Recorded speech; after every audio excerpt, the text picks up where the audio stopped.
BNP chairperson Khaleda জিয়ার রোগমুক্তি ও দলের সাবেক সভাপতি শফিউল বারী বাবুর আত্মার মাগফিরাত কামনায় দোয়া ও দরিদ্রের মাঝে ইফতার বিতরণ করেছে স্বেচ্ছাসেবক দল। বিকেলে রাজধানীর কারওয়ান বাজার সহ বিভিন্ন এলাকায় খেটে খাওয়া মানুষের মাঝে ইফতার বিতরণ করা হয়।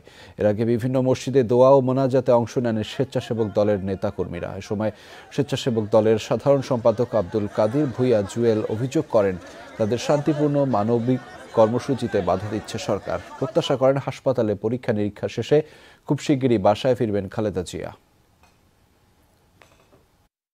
সাবেক তিনবারের সফল প্রধানমন্ত্রীর জন্য দোয়া হবে, সেই দোয়াও এই সরকার করতে দিতে চায় না।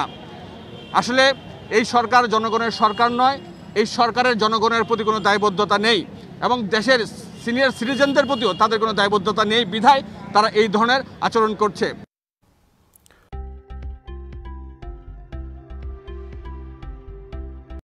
Likey